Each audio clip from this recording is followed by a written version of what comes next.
नमस्कार। आज हम कक्षा 10 सामाजिक विज्ञान अध्याय 1 का अध्ययन करेंगे।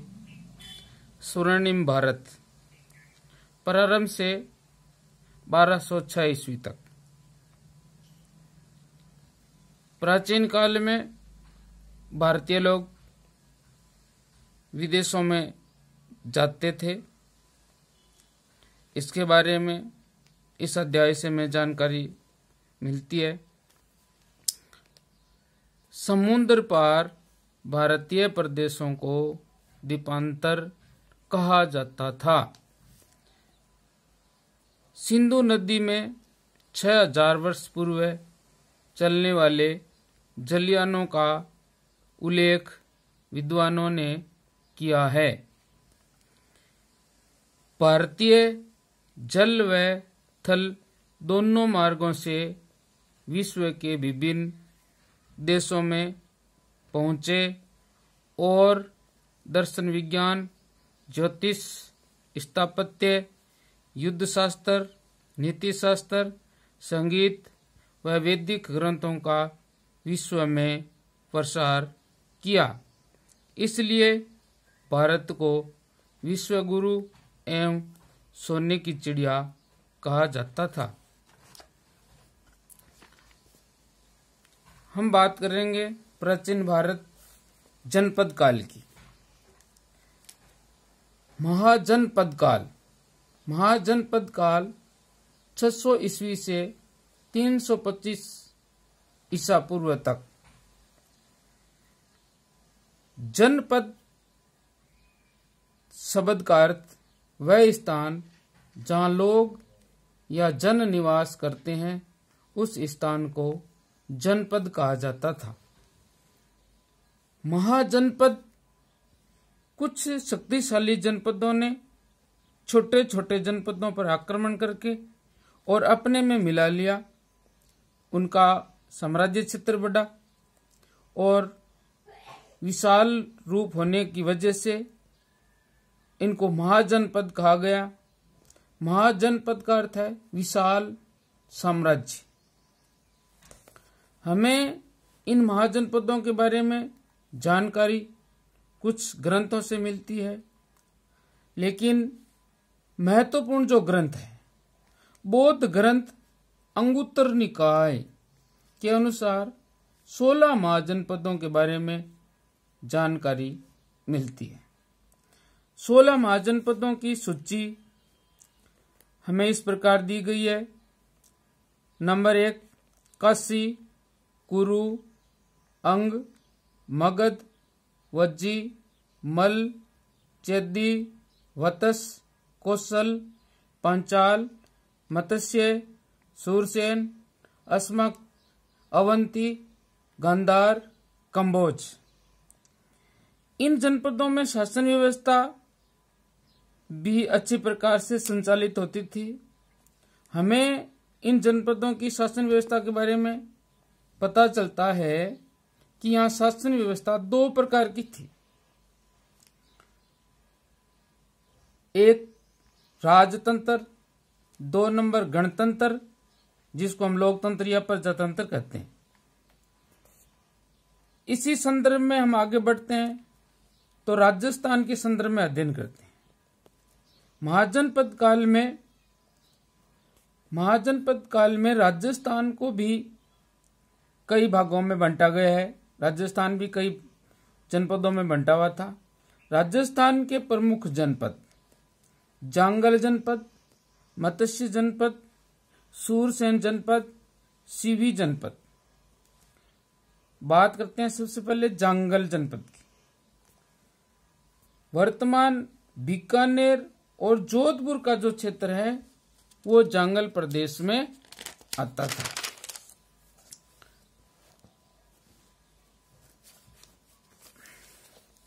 इस जनपद की राजधानी अहिछत्रपुर थी, जो वर्तमान में अहिछत्रपुर को नागौर के नाम से जाना जाता है।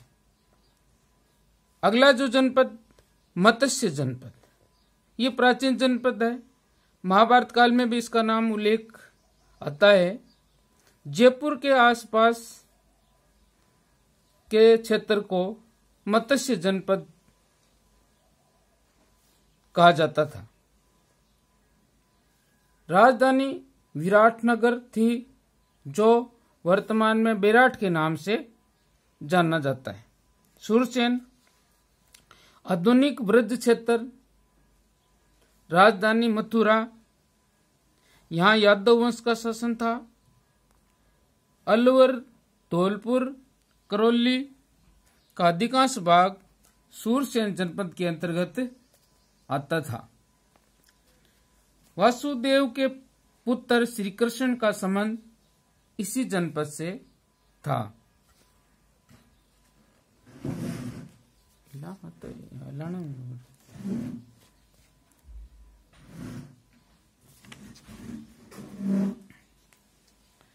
सीवी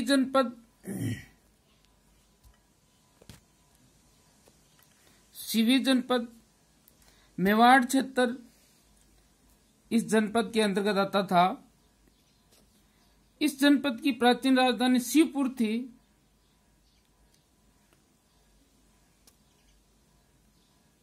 वर्तमान में पाकिस्तान में स्थित सियालकोट, जो इस क्षेत्र के अंतर्गत आता था।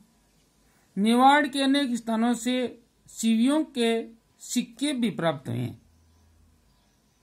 चित्तौड़गढ़ के आसपास नगरी थी, जो इस जनपद की राजधानी भी रही हुई है। मंदसौर के पास 5 गुहा लेख प्राप्त हुए हैं।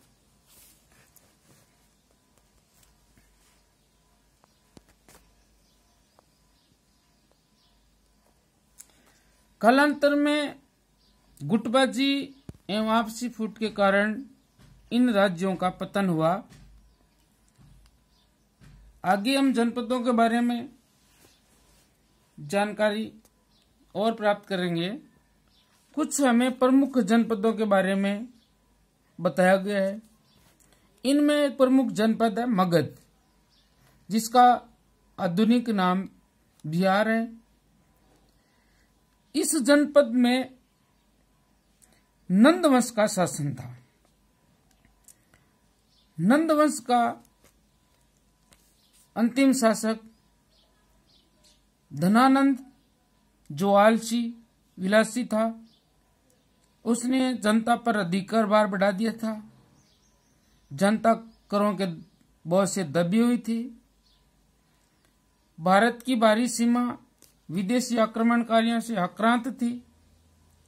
ऐसी स्थिति में भारत की भूपटल पर एक अच्छा शासक होना जरूरी था, और संयोगवश उस समय भारत की भूधरा पर एक अच्छा शासक प्रकट भी हुआ। वो था चंद्रगुप्त मौर्य। तो आगे इसी संदर्भ में हम मौर्य वंश की बात करते हैं। मौर्य वंश की स्थापना 322 ईसा पूर्व में हुई थी। इस वंश का प्रथम शासक था चंद्रगुप्त मौर्य। चंद्रगुप्त मौर्य ने अपने गुरु चाणक्य की सहायता से मौर्य वंश की स्थापना, और गुरु की सहायता से वो मगध की राजगद्दी पर बैठा 322 ईसा पूर्व। चाणक्य ने एक महाग्रंथ की रचना की थी, जिसका नाम अर्थशास्त्र है। इसी अर्थशास्त्र के माध्यम से हमें संपूर्ण मौर्य काल के बारे में जानकारी प्राप्त होती है। भारत में राजनीतिक एकता की स्थापना करना। चंद्रगुप्त मौर्य ने भारत में राजनीतिक एकता की स्थापना की। उस समय चंद्रगुप्त मौर्य पर यूनानी शासक सेल्यूकस निकेटर ने आक्रमण किया। चंद्रगुप्त मौर्य ने अपनी विशाल सेना के माध्यम से 305 ईसा पूर्व में सेल्यूकस निकेटर को पराजित कर दिया। 305 में सेल्यूकस और चंद्रगुप्त मौर्य के बीच एक संधि हुई थी। यह भारत की प्रथम अंतर्राष्ट्रीय संधि थी। इस संधि के अनुसार कुछ शर्तें रखी गई। शर्तें क्या थी देखो। सेल्यूकस निकेटर ने अपनी राजकुमारी हेलेना का विवाह चंद्रगुप्त मौर्य के साथ कर दिया। सेल्यूकस ने मेगस्थनीज को राजदूत बनाकर चंद्रगुप्त मौर्य के दरबार में भेजा था। मेगस्थनीज ने इंडिका नामक पुस्तक की रचना की और इसी पुस्तक के माध्यम से हम संपूर्ण मौर्य काल के बारे में जानकारी प्राप्त कर सकते हैं। चंद्रगुप्त मौर्य ने वृद्धावस्था में अपने पुत्र बिंदुसार को शासन व्यवस्था सौंप करके और जैन मुनि भद्रभाऊ से जैन धर्म की दीक्षा ले ली। चंद्रगुप्त मौर्य ने 298 ईसा पूर्व में श्रवणबेलगोला मैसूर, जो हमारे दक्षिण भारत में कर्नाटक राज्य में स्थित है, उपवास करके अपना शरीर त्याग दिया था। आगे हम बात करते हैं मौर्य वंश के प्रमुख शासकों की। प्रथम शासक चंद्रगुप्त मौर्य, इनका शासनकाल 322 से 298 ईसा पूर्व है। चंद्रगुप्त मौर्य के बाद में इनका पुत्र शासक बना बिंदुसार 298 से 272 ईसा पूर्व तक। और सबसे मौर्य वंश का प्रसिद्ध शासक सम्राट अशोक, इनका शासनकाल 273 ईसा पूर्व से 232 ईसा पूर्व तक था। मौर्य वंश का अंतिम शासक वृद्र था। इसकी 184 ईसा पूर्व में पुष्यमित्र शुंग ने हत्या करके और वृद्र की राजगद्दी हासिल कर ली थी। यह मगध का पुष्यमित्र शुंग शासक बन गया था। मौर्य वंश के महत्वपूर्ण शासकों में सम्राट अशोक की बात करते हैं हम। सम्राट अशोक, इनका शासनकाल 273 से 232 ईसा पूर्व तक रहा है। सम्राट अशोक के बारे में हमें जो जानकारी दी गई है, मास की तथा गुजरा अभिलेखों में सम्राट अशोक का नाम अशोक मिलता है। सम्राट अशोक ने देवानापिय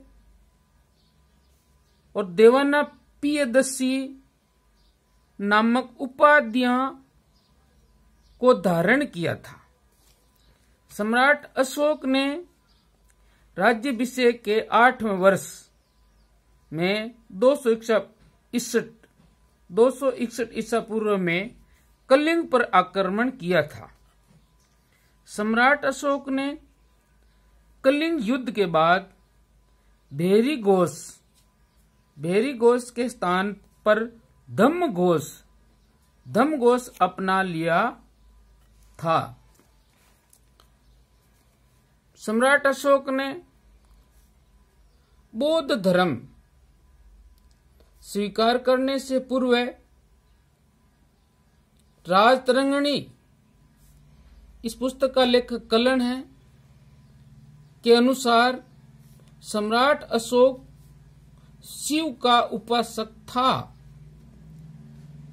रुमनदेई अभिलेख से जानकारी मिलती है कि सम्राट अशोक ने भूमि कर की दर 1/6 से 1/8 भाग कर दिया था।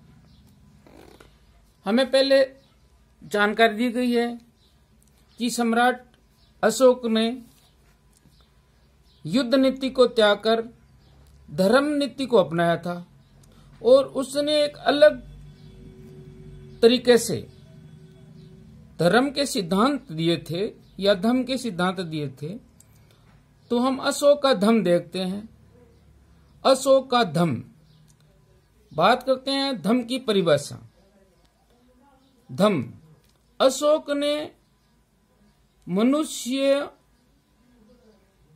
की नैतिक उन्नति हेतु जिन आदर्शों का प्रतिपादन किया उन्हें धम्म कहते हैं।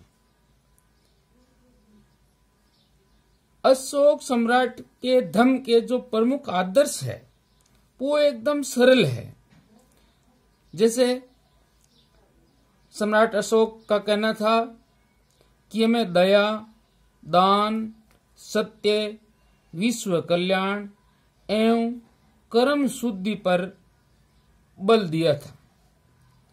माता पिता एवं गुरु के प्रति आदर और आज्ञा का पालन करना था। प्राणियों का वध न करना। सम्राट अशोक ने धम्म यात्रा का प्रावधान भी किया था। अगर हम बात करते हैं सम्राट अशोक के धम्मों के सिद्धांतों की, तो ये सिद्धांत भारतीय संस्कृति के प्रमुख रूप से आधार रहे हैं। अशोक ने अभिलेखों के माध्यम से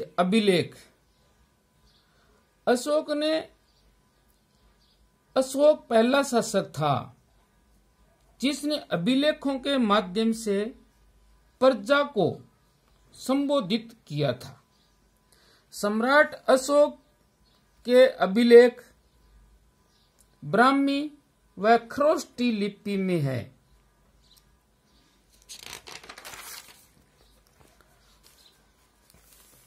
अशोक के अभिलेखों को पढ़ने में पहली बार सफलता जेम्स पियरसेप को प्राप्त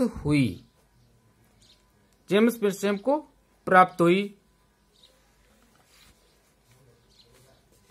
मौर्य काल की प्रशासनिक व्यवस्था यानी मौर्य प्रशासन, उस काल में बात करें मौर्य प्रशासन की तो बहुत ही सुंदर और सुदृढ़ प्रशासन था।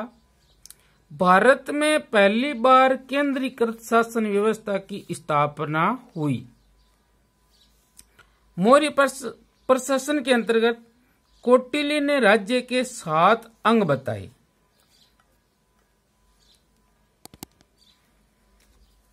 राजा, अमात्य, जनपद, दुर्ग, कोष, सेना और मित्र। मौर्य प्रशासन की प्रमुख विशेषताएं इनमें विशेषता नंबर 1 राजा। मौर्य काल में व्यवस्थापिका, कार्यपालिका, न्यायपालिका तीनों शक्तियां राजा में निहित थी।